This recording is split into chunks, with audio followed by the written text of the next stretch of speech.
Bien, dejamos ese tema allí porque ya tenemos al primer invitado, al doctor Rafael Ollarte. Con él vamos a hablar sobre el avance del juicio político al presidente de la República, Guillermo Lasso. Doctor Ollarte, buenos días, gracias por acompañarnos aquí en Ecuador en Directo, bienvenido. Buenos días, un placer estar con ustedes y con todos los amigos de Ecuador en directo. Doctor, ¿cómo ver que justamente el día de hoy le tocaba ir al presidente Guillermo Lasso a la comisión de fiscalización, pero ha decidido no ir, van a ir sus abogados? Si bien es cierto, yo creo que no hay una ley donde le exija al presidente de la República que acuda a la comisión, pero en este momento yo creería que el presidente debe dar la cara y sacar de cualquier dudas a los ecuatorianos de que él no tiene nada que ver en este juicio político. Sí, bueno, es verdad que la ley de la función legislativa establece que el presidente de la República puede ejercer su defensa por sí o a través de delegado, y ha preferido hacerlo a través de un delegado. Él había dicho en su momento que él acudiría a la legislatura a defender su honor, había dicho. Bueno, es otra de los señalamientos del jefe del Estado respecto a los cuales dice una cosa y hace otra. En lo que sí no va a poder esquivar la comparecencia es al Pleno de la Asamblea. ¿Por qué? Porque con la reforma de 2020 a la ley de la función legislativa se obliga que el presidente de la República acuda a ejercer su defensa en el Pleno por un lapso máximo de 3 horas. Tiene luego que escuchar la interpelación que se realiza por un lapso máximo de 2 horas y luego realizar él la réplica durante el lapso de 1 hora, luego de lo cual se retira para que inicie el debate. Es decir, es cierto, no está obligado a comparecer a la comisión. De hecho, tampoco era obligatorio que la comisión le haga comparecer al presidente de la República, porque es fase de actuación de prueba. Y él ha preferido no acudir, no ir en esta fase de sustanciación de prueba, y esperará a que se lo haga ante el Pleno de la Asamblea, porque sí se debe tener presente un tema. No solo que en general, desde la reforma de 2020 ya no cabe el archivo de juicios políticos, sino que desde la Constitución 2008 y la ley de la función legislativa en el texto original de 2009, en el caso del juicio político presidencial, el tema no se puede quedar en la comisión de fiscalización.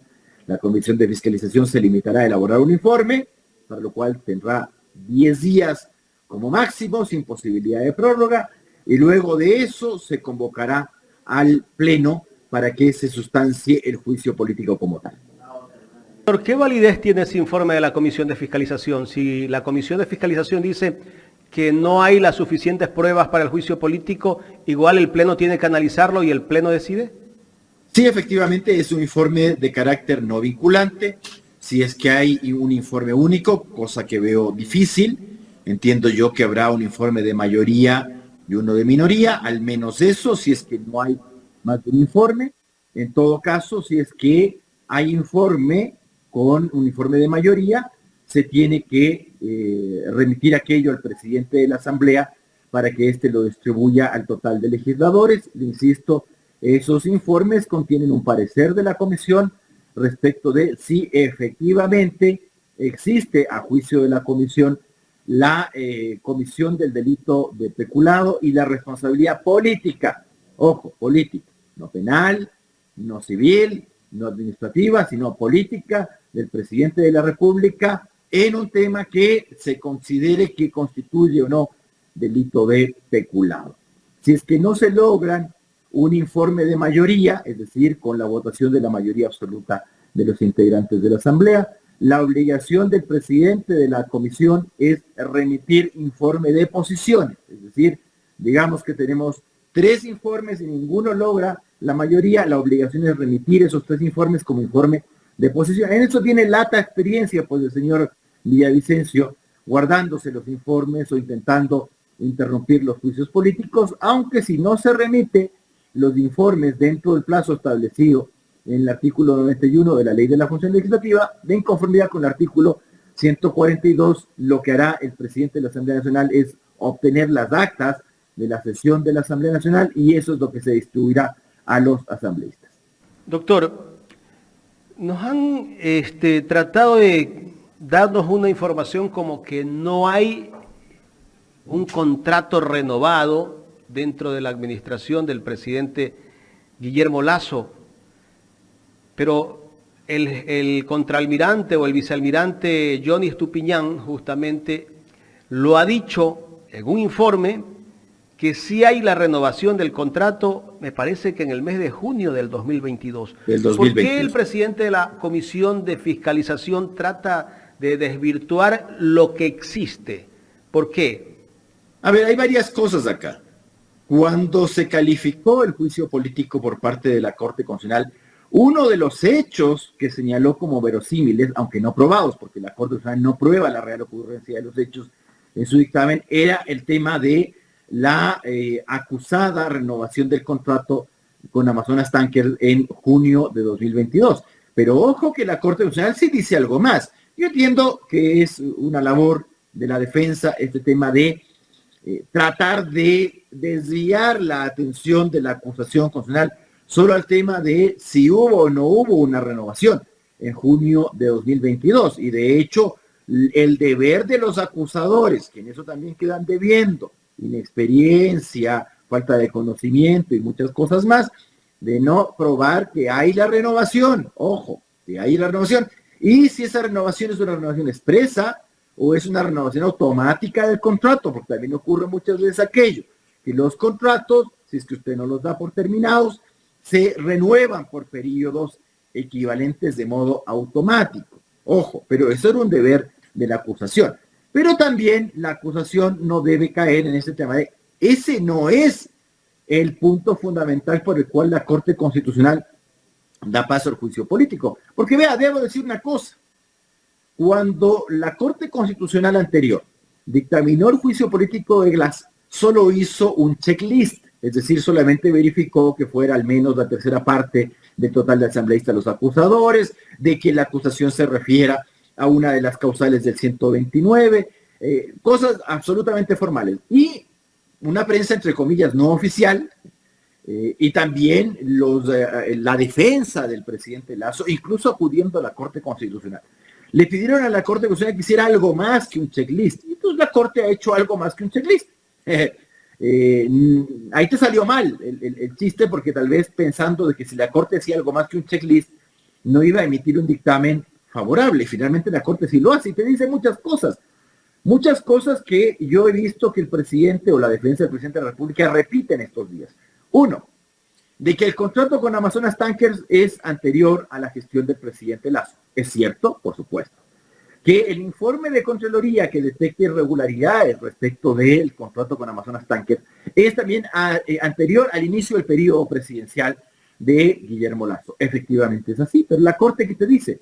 Pero es que el juicio político no es por la firma de un contrato que se verificó antes de que usted asuma la presidencia de la República, y tampoco es por un informe de Contraloría que se produjo respecto de periodos anteriores al de su gestión presidencial, sino que la razón de su enjuiciamiento político es que usted ha mantenido ese contrato y ha procurado, a través de la decisión del señor Estupiñán, de que ese contrato no sea terminado, como supuestamente el señor Estupiñán había indicado que se iban a realizar las gestiones ya para la terminación del contrato con Amazonas Tankers. Es decir, la cosa va más allá de una suscripción de un contrato y de la emisión de un informe que no son o que no se produjeron ya en el periodo de Guillermo Lasso. Le explico de otra manera.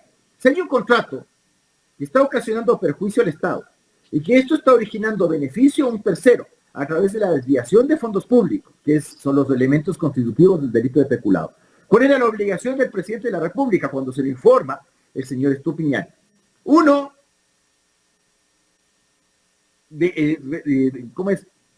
destituirle, removerle al señor Luque, que era el que le estaba presionando a Estupiñán. Uno, para que no termine el contrato, y dos, para que le nombre como asesor a un señor Osvaldo Algo, que era el que impulsaba ese contrato con Amazonas Tankers. Pero el presidente de la República hace absolutamente lo contrario. Le mantiene a Luque y le despiden al señor Estupiñán, lo cual originó que ese contrato se mantenga a través del tiempo. Y eso es lo que dice expresamente la Corte Constitucional. El presidente de la República y Hernán López de Caro definieron la continuación de los contratos de transporte petrolero por terceros, conscientes de que los mismos representaban una pérdida para el Estado. Es decir, nada que ver con lo que está diciendo ahora, y en eso creo que está cayendo también la muy impreparada parte acusadora. Sí, sí hay que poner gente, vea, han incurrido en un error similar al que ha incurrido el presidente Lasso con la consulta popular. ¿Se acuerda que la consulta popular que le iban a ganar 3-1 o 2-1 o lo que sea? Y resulta que le pone a una chica impreparada como vocera de la presidencia de la República para hablar de la consulta popular, y el resultado fue desastroso. ¿Cómo es posible que la parte acusadora obre de un modo similar poniéndole a unas señoras ahí que no le pegan bien a la pelota? ¿Ya? Usted tiene que poner, si está en un juicio político presidencial, tiene que poner gente competente en manos de la acusación. Pero bueno, entonces se ha tratado de desviar este tema. Pero yo entiendo que sí existe la famosa esta renovación de contrato. Si no es expreso, es en virtud del contrato. Doctor Ollarte, han pasado diciendo todo este tiempo que no se ha podido demostrar efectivamente que el presidente haya caído en temas de peculado. Pero en base a su criterio y a la exposición que usted nos hace en este momento, la prueba está de sobra. El silencio es de sobra, es más que una prueba. Desde el punto de vista constitucional, ¿esto es suficiente realmente para que se pueda dar paso no solamente al juicio político, sino a la censura del presidente como tal? ¿Es suficiente? Porque esa es la disyuntiva. Hoy escuchaba a Ana Belén Cordero decir, hasta el momento de hoy no se le ha podido probar absolutamente nada al presidente. Bueno, lo que pasa es que la señora Ana Belén Cordero, como el señor Villavicencio, obran como abogados defensores del presidente de la República, desvirtuando la función de una comisión. Y también ocurre con los asambleístas que son parte de la parte acusadora. Entonces parece que esto es una especie de nosotros somos los acusadores y ustedes son la defensa, pero además son la defensa que dirige la sesión de la comisión. Cosas curiosas, ¿no? Cosas curiosas. Pero bueno, tampoco hay que negar lo evidente. Si bien han existido notorias y notables deficiencias en la parte acusadora, por llamarla así, el que entrega la prueba de conocimiento de los hechos del caso es la propia defensa del presidente Lasso. Es una cosa muy curiosa. ¿Por qué? Porque para tratar de desvirtuar el hecho de que el presidente Lasso nada ha hecho en este caso de Flopec, ¿qué hace la defensa? Presenta una supuesta denuncia, una carta que le escribe el presidente Lasso, llamémoslo denuncia, a la fiscal general de la República pidiéndole que investigue precisamente el tema del transporte de hidrocarburos a través de Flopec y que eso estaría originando perjuicio al Estado. Entonces ocurre que eso es meterte un gol. Primero porque el gran problema que tenía la acusación y que nunca pudo solucionar es, efectivamente conocía Lasso de estas cuestiones que estaban ocurriendo en Flopec, como es de Hernán Luque, el tema de Estupiñán, más allá de que el señor Estupiñán entregó una carta y uno entiende que si entrega algo en la presidencia de la República, el presidente de la República debería saber, pero para el presidente de la República se la pudo haber sacado muy fácil, diciendo, aquí llegan muchas cosas de la presidencia de la República y yo no reviso todo, naturalmente. Eso se va enviando a los órganos pertinentes, pero claro, si recibes algo del señor Estupiñán, que además es el gerente de Flopec, que no es, pues, precisamente el gerente de la sanguchería de la esquina, sino de una importante empresa pública ecuatoriana. Y no solo que no le recibe, sino que no recibiéndole, tú lo que ocasiona es que se continúen con los contratos despidiéndole al señor. Bueno, esa era la cosa que uno decía, ¿podrá la acusación demostrar que Lasso realmente conocía este tipo de cosas? Pero Lasso se ha encargado a través de su defensa de comprobarlo él solito. Es decir, él ha dicho, yo le he denunciado a la fiscalía, pero bueno, y uno dice, pero es que el juicio político no es por si has denunciado o no has denunciado. Está bien, ya denunciaste y luego te quedaste ahí detenido. ¿Qué hiciste? Exacto. A ver, es como que es como que alguien entre a mi oficina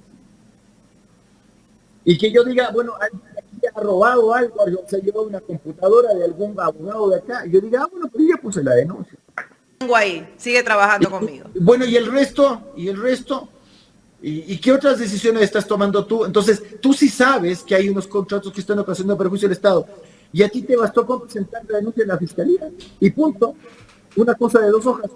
Y el resto, tu obligación como presidente de la República que dirige la administración pública, conforme al artículo 141 de la Constitución, pues dejarle ahí al señor Luque permitir que se voten a señores que tienen que continuar los contratos con las partes. Sí fue una cosa que chistoso. Entonces la prueba de conocimiento y la prueba de que no hace lo que tenía que hacer me la ha presentado la defensa del presidente Lazo, y resulta que la acusación no aprovecha eso.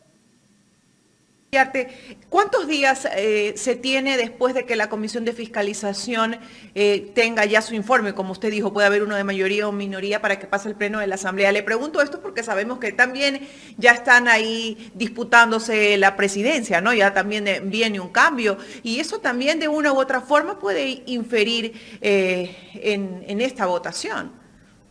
A ver, la comisión tiene 10 días para elaborar el informe, podrían ser menos, pero tiene 10 días. Yo creo que lo que harán será darle largas, la señora Cordero y compañía le darán largas a este tema para que esto sea el último día.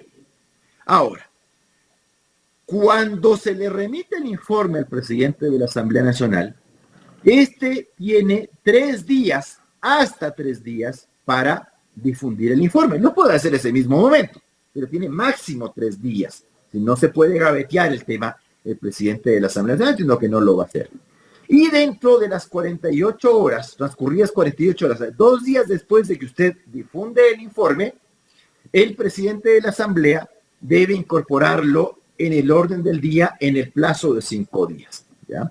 Entonces, aquí lo que usted tiene son máximo, es decir, digamos que el día de mañana, 27 de abril, se le entregase el informe, perdón, concluyéramos la etapa de prueba, tendríamos máximo 10 días para elaborar el informe, es decir, 7 de mayo. Y entregado el informe al presidente de la Asamblea el 7 de mayo, entre la recepción del informe por parte del presidente de la Asamblea hasta la sesión en la cual se va a realizar la comparecencia del presidente de la República, máximo son 10 días más. Le digo que pueden ser menos. ¿Por qué? Porque el presidente, digamos que le llega el día 7 de mayo. Él podría en ese momento difundir ese informe. Y a partir de ese momento, tiene que dejarse pasar 2 días para señalar dentro del orden del día para los siguientes 5 días, que podrían ser menos. Pero en el peor de los casos son 10 días. Entonces, en el peor de los casos sería 17 de mayo, cuando ya está renovada la mesa directiva de la Asamblea Nacional y las comisiones. Yo entiendo que todo esto y que lo que se va a hacer en la comisión de fiscalización por parte de la señora Cordero y compañía es tratar de dilatar lo más posible ese informe, cosa de que esta cuestión choque con las elecciones dentro de la Asamblea Nacional. Ahora, ojo, cuidado. Esa estrategia... Doctor, en su experiencia, este movimiento que se puede dar en la Asamblea puede inferir en la decisión del juicio político, sí, claro. Juicio político, ¿sí? Por supuesto. ¿Por qué? Porque en este momento, al momento de elegir presidente de la Asamblea, primer vicepresidente, segundo vicepresidente, y además de eso, los 4 miembros del CAL restantes, que serían los cargos, entre comillas, más importantes, y luego la definición de las comisiones, cómo se van a integrar las comisiones legislativas permanentes, especialmente las más trascendentes, la misma comisión de fiscalización, la comisión de justicia, etcétera. Es decir, porque claro, si a ti te van a mandar a la comisión de turismo, no sé qué, claro, tal vez no te guste mucho el tema, y ahí van a haber como de costumbre resentimientos, van a haber intercambios y cosas. Si el asunto sale bien, esto podría cohesionar a la oposición en torno al juicio político, pero también podría ocurrir que salga mal.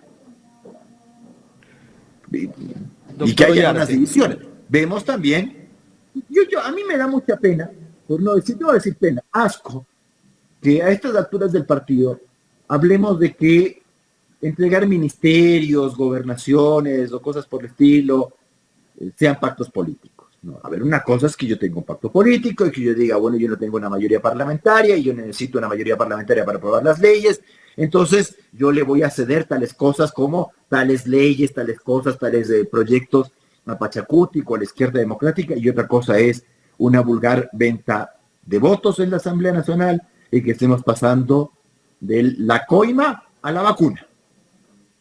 Perdone que sea tan directo. Claro. A la extorsión. Doctor. Por eso le digo, de la coima a la vacuna. Doctor, ¿cómo analizar la explicación que dio el ex procurador general del Estado, Íñigo Salvador, con respecto a ese informe que le envió el vicealmirante Estupiñán a la Procuraduría, a la Fiscalía, a la Presidencia de la República, a todos los órganos de control? Y justamente la semana pasada que él compareció a la Asamblea, dijo que no le había llegado ese informe y que por eso él tal vez no pudo responderle. Bueno, puede ser que no le haya llegado el informe al ex procurador Salvador, digo yo, no creo que haya ido a mentir. Entonces, probablemente, porque, a ver, el informe de Contraloría, ¿a qué le tiene que haber llegado? A la Presidencia de la República, que además es un informe anterior en el cual hacía recomendaciones. Ahora, son ciertas varias cosas. Ese informe de Contraloría uno lo puede estimar un informe bastante flaco, desde que no recomienda indicios de responsabilidad penal, cosa que sí decía el auditor. El auditor, es decir, el que elabora los elementos para que el Contralor emita su informe vinculante. Él decía, aquí hay unos temas de peculado, aquí hay indicios de responsabilidad penal. Estupiñán estaba haciéndole incluso una consulta para ver si se podía terminar ese contrato con Amazonas Tankers, pero el procurador nunca respondió. Bueno, ahí habría una omisión del procurador. Ahora, ojo, cuidado, los artículos 3 letra E y 13 de la Ley Orgánica de la Procuraduría establecen que la facultad del Procurador General del Estado para absolver consultas es absolver consultas sobre el sentido y alcance de la ley de modo abstracto. Es decir, si usted le pregunta al procurador si puede o no dar por terminado tal o cual contrato, el procurador que le va a decir, yo no soy competente para decirle algo que es competencia de la autoridad pública que debe analizar la terminación del contrato conforme a la ley de contratación pública. Entonces, por ese lado, pero ojo, el hecho de que el procurador haya hecho o no haya hecho, o el hecho de que el contralor haya hecho o no haya hecho, porque también el contralor se pasó ahí cavilando 2-3 horas hablando cualquier cosa respecto de sus informes.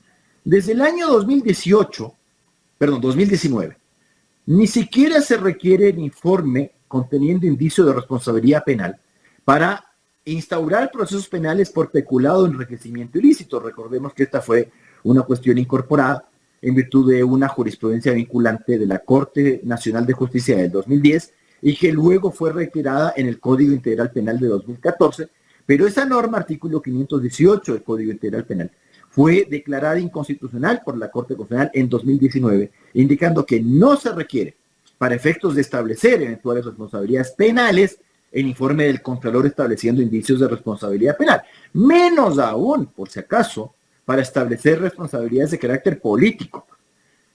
Son cosas distintas. Yo estoy viendo aquí que todo se trata de tergiversar al punto de tratar de asimilar la responsabilidad política con la responsabilidad penal, y no es así. Lo ha dicho claramente la Corte Constitucional, y no solamente en el caso del dictamen del presidente Lasso, pero eso lo dijo directamente en el dictamen del presidente Lasso, sino anteriormente en el caso Yunda, de que no se puede asimilar la rigurosidad y requisitos para establecer responsabilidad penal de lo que es responsabilidad política. En ese caso el presidente de la República, por más que me diga, es que yo no me he quedado con nada, es que yo no he desviado nada. No, señor, usted ha permitido que en Flopec se mantenga un contrato que beneficie a la empresa Amazonas Tankers en perjuicio del Estado ecuatoriano.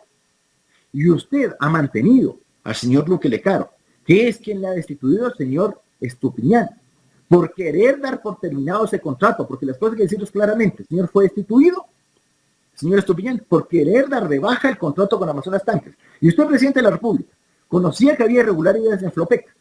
Y a pesar de eso, permite que el señor Luque Lecaro siga interviniendo en Flopec. Ya no solo destituyendo a la gerente Estupiñán, sino nombrando como gerente al señor Osvaldo Algo, quien era el que estaba relacionado como asesor impuesto por el señor Luque Lecaro a Estupiñán. Ahora, si eso no se quiere entender, y si la acusación, la parte acusadora, también con gente harta incompetente ahí. No son capaces de decir las cosas claras. Claro, esto se va a seguir diluyendo. Ahora, no nos engañemos, el tema llegará al pleno de la Asamblea Nacional y pasarán 20 días. Estamos en el Ecuador. Bueno, yo solo creo que el presidente de la República y su defensa creen que las cosas se están definiendo hoy día. Porque la gente ya cuenta votos. Entonces, ayer me decían, no, bueno, hay 90. No, es que pueden haber 86. No, es que ya hay 94. Pero, perdón, los dados se lanzarán el día en el que, ni siquiera que comparezca el presidente de la República, sino el día en que, luego de esa sesión, porque a diferencia de los juicios políticos en general, en el juicio político presidencial, concluida la sesión de comparecencia del presidente de la República, en la cual se defiende, en la cual hay la interpelación, en la cual hay la réplica presidencial y luego hay el debate, luego de eso se clausura la sesión y los acusadores tienen que mocionar la censura. Eso no ha ocurrido. Entonces, cuando mocionan la censura y se convoca a sesión para toma de votación, ese día sabremos si hay o no hay los votos. Es decir, esto de estar pensando de que poco y menos que 20 días antes ya la cosa está a favor del uno o del otro, es ni siquiera saber leer la historia del Ecuador. Ahora, también veremos, porque en eso hay que ser claros. Mucho de lo que se define de este juicio político no se define en esta comisión y en la payasada que han ido a hacer ahí, gente que se presta para ir a comparecer y a decir lo que ellos creen. No. Esta cosa se va a definir en mucho el día que comparezca el presidente de la República. ¿Y cómo va a comparecer el presidente de la República? ¿Como Júpiter tonante? ¿Como presidente del directorio de institución financiera mal dormido? ¿O va a comparecer como un Alberto Dajín? ¿Le dará para comparecer como un Alberto Dajín? Porque yo no recuerdo. Porque además, como la gente en el Ecuador no coge un libro de historia y no sabe leer y no se preocupa de nada, y en eso también contribuyen, no lo digo usted, sino los medios de comunicación, se les insistió cuántas veces de qué cosas que hay que quitarle insistiendo a la gente. Hay gente que ha visto el juicio de Dajín. Bueno, vaya y vea, porque por último está en el YouTube. Vea la comparecencia de Dajín. Y vea lo que hizo Dajín, un hombre que estaba condenado el día de su comparecencia. Dajín que llegó condenado. Había más de las 2/3 partes para destituirle a Dajín. ¿Y qué hace Dajín? Esa comparecencia marcó la gran diferencia. Pero estamos hablando de Dajín, un hombre inteligente y hábil. Veamos si el presidente de la República puede medio imitarle, ¿no? Veamos lo que hace.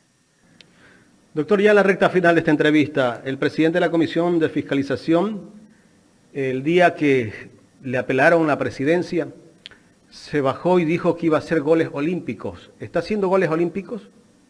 Bueno, lo que pasa es que los goles olímpicos también hay que saberlos aprovechar, porque además hizo un gol olímpico en propio arco. Pues.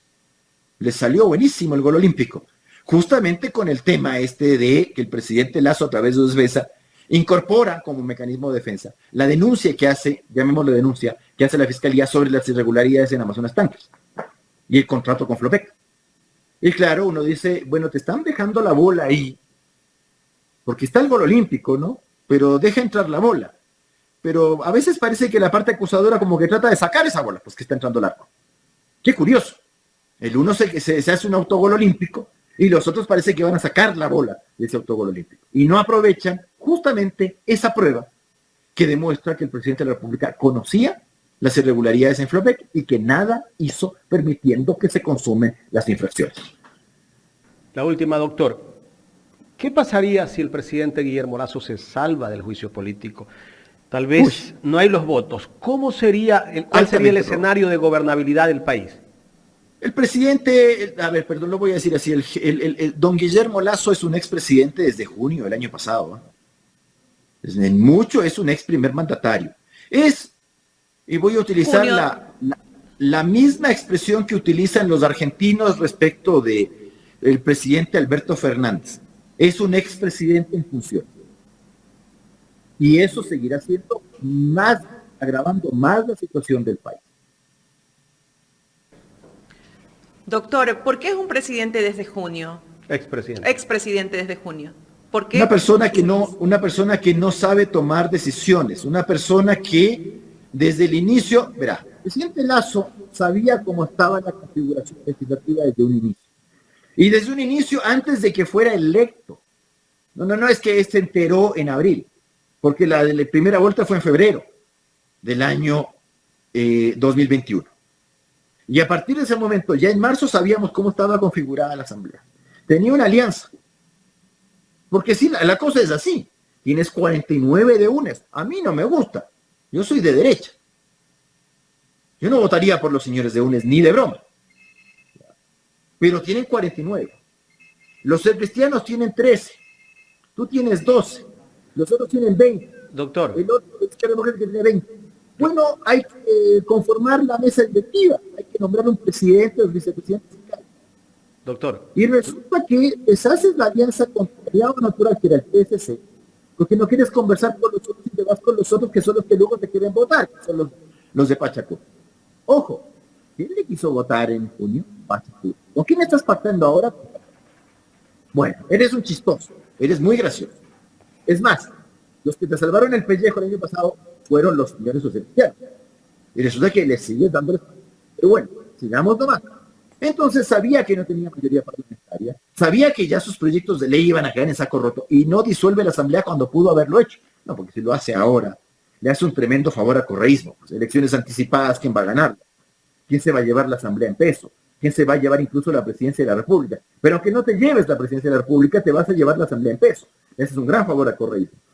Entonces, es un hombre que da te dice unas cosas y hace otras. Te dice que hay unos 5 asambleístas ladrones que te piden cargos, que te piden dinero en efectivo, hospitales, por votos.